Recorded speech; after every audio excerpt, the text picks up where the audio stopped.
kali insight hari ini. Kita menuju ke informasi berikutnya ya. Ini terkait dengan penanganan COVID-19 di tanah air. Penjual batu nisan untuk makam di Kudus, Jawa Tengah kini kehabisan stok lantaran banyaknya kasus meninggal dunia akibat paparan corona. Bahkan 7 buah batu nisan dapat terjual setiap harinya.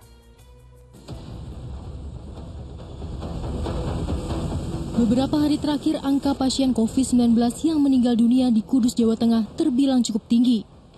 Hal itulah yang membuat permintaan batu nisan untuk makam mengalami peningkatan. Seperti yang dirasakan oleh toko pojok di perempatan Jemeber yang khusus menjual perlengkapan kematian ini. Menurut pengakuan pemilik toko, kosongnya stok batu nisan sudah terjadi sejak sepekan terakhir. Menurutnya dalam sehari permintaan batu nisan bisa mencapai 7 buah. Padahal di hari biasa, ia hanya mampu menjual 1 nisan saja. Itu paling 2 hari 1 kali. Kalau untuk sekarang bisa sampai sehari bisa sampai 5 atau lebih gitu mas permintaan gitu. Selama 40 tahun berjualan perlengkapan kematian, kondisi kehabisan stok baru kali ini ia alami. Menurutnya, imbas tingginya permintaan, ketersediaan stok nisan di pengrajin kini menjadi terbatas dan akhirnya sulit untuk didapatkan. Yulianto melaporkan dari Kudus, Jawa Tengah. Ya, kita doakan sama-sama semoga saudara-saudara kita yang ada di Kudus dan juga di Jawa Tengah luasnya diberi kekuatan dan kesabaran untuk melewati ujian pandemi ini. Ini global Ustaz ya, bukan cuma Kudus, Indonesia bahkan juga dunia. Saya bertanya kepada orang yang tepat ini, selain juga Ustaz mengerti agama, Ustaz juga menjadi salah satu perpanjangan tangan Satgas COVID-19 di daerahnya. Ustaz, ini sebenarnya apa sih hukum bagi orang yang sebenarnya dia tahu bahwa pentingnya menjaga protokol kesehatan adalah agar tidak tertular dan juga menulari. Apalagi dia tahu dalam kondisi sakit, dia malas menggunakan masker. Apa hukum dalam Islam ini Ustaz dapat mencelakan orang lain?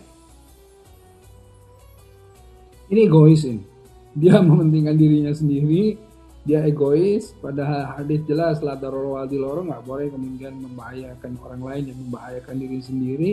Ketika dia menjadi sumber ya kerusakan, itu artinya dia berdosa terhadap itu. Coba bayangkan, ngeri kan? Karena apa? Karena dia menjadi sumber dari kerusakan. Dia lalai dan dia tidak peduli terhadapnya, begitu. Jadi artinya kalau orang sudah berikhtiar, sudah berusaha keras, prokes dan lain-lain, kena dan akhirnya menularkan ke yang lain, itu na'udzubillah min dzalik. Ya, itu musibah. Tapi ini dia santai saja, nggak pakai masker, cuek, nggak percaya. Udahlah kalau kena juga begini, pulang. Tiba-tiba keluarganya kena, meninggal, orang-orangnya, saudara-saudara dan lainnya. Coba bayangkan. Apakah dia dapat dosanya dia? Itulah na'udzubillah min dzalik. Makanya ini bukan hal yang sepele ini gitu. Ya, bukan hal yang sepele ini. Saya prihatin sekali karena di mana-mana ini sekarang kan pemerintah itu dari dulu ya, saya juga salah satu bagian dari ketua mitigasi COVID-19 di Dewan Riset Daerah Jakarta itu sudah kemudian selalu mengedukasi, mensosialisasikan bahwa jangan mudik, kalau mau keluar dan lain-lain itu harus prokes yang ketat, kalau nggak terlalu perlu, bukan untuk bekerja dan lain-lain, nggak usahlah ngumpul-ngumpul dan lain-lain, kita udah kasih edukasi gitu. Ini bandel ya Allah ya Rabbal Alamin.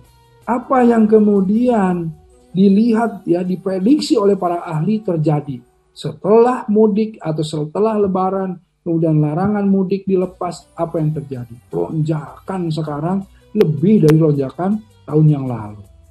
Nah, inilah yang mengerikan sampai tadi ya, kalau saya lihat salah satu contoh pengusaha atau penjual yang sedih barangnya laku itu tadi, itu na'udzubillah min dzalik, ya kan? Orang lain senang barangnya laku gitu. Kalau yang tadi dia nggak suka, dia sampai ngomong, ya dengan ngomongnya juga nggak gembira. Alhamdulillah ya sekarang laku keras batu nisan. Enggak, dia ya ini gimana ya kan begitu. Kenapa ya? Ya itulah orang, dia berempati gitu. Walaupun dia menyediakan ini kan, tetapi ketika melihat dia lihat sendiri di Kudus saja seperti itu. Yang masyarakatnya warganya tidak terlalu banyak, apalagi di Jakarta, apalagi di Bandung, apalagi di kota-kota besar. Nah inilah, nah karenanya sekarang sudah yang kenanya keluarga semua. Karenanya apa? Ayo lebih berhati-hati, kencangkan lagi sabuk pengamannya, insya Allah ya jangan kemana-mana kalau misalnya tidak perlu. Kalau harus keluar prokes yang ketat, perketat, super ketat kalau perlu.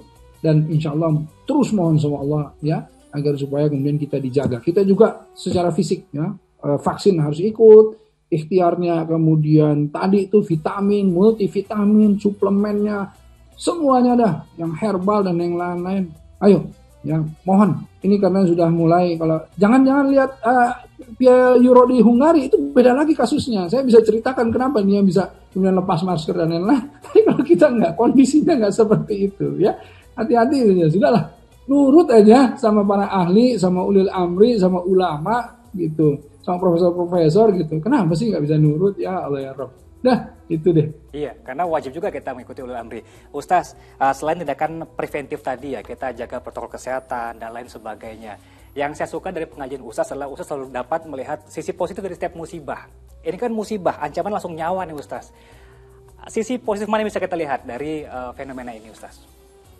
Mensyukuri hidup ya, misalnya, memanfaatkan waktu. Gini ya, kalau kita lihat dari musibah pandemi yang seluruh dunia ini, itu banyak sekali ibrah, banyak sekali hikmah yang bisa kita ambil. Ya, semua dari seluruh apapun ya yang kemudian kita lihat semua ada nilai positifnya. Ketika ibu-ibu memang mengeluh, ya Allah kenapa ya ini anak-anak nggak bisa kemudian mendapatkan pendidikan yang benar karena online ini begini. Wah banyak kekurangannya. Ya betul. Tapi positifnya, kelebihannya apa? Kita ibu semua di rumah benar-benar dikembalikan sama Allah menjadi seorang ibu yang memang harus mengajarkan nilai-nilai di rumahnya. Bapaknya sama mengajarkan nilai. Coba bayangkan, itu masalah pendidikan ini saya bisa bilang, ya Allah ya Rabb, kita dikembalikan ladang amal kita semua itu yang tadinya kita titipin nih anak nih, udah tuh sekolah kamu yang benar, sekarang dibalikin ke rumah lagi. Nih kata Allah, kamu tahu nggak nih? Jadi ibu tuh sebetulnya juga harus begini. Jadi ayah tuh harus juga tuh anaknya tuh, bukan cuma dititipin sama gurunya, kan gitu. Salah satunya gitu. Dimana kita sekarang semuanya biasanya sibuk di luar, sekarang kita harus kemudian ke dalam, ke keluarga, ke ini.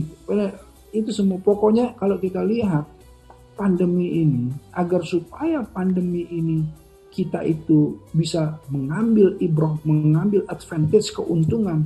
Ya, agar supaya menjadi ladang amal kita, selalu husnuzon sama Allah. Selalu. Jangan, ya Allah kenapa sih kok kita begini? Jangan. Tapi, ya Allah, alhamdulillah ala kulli hal. Segala puji yang terbaik untuk Engkau ya Allah. Ya, ma khalaqta hadza batila. Tidak ada yang Kau ciptakan sia-sia. Pasti ini baik untuk saya. Tinggal saya cari mana kebaikannya. Begitu kira-kira. Baik, semoga kita termasuk umatnya yang selalu pandai bersyukur. Kita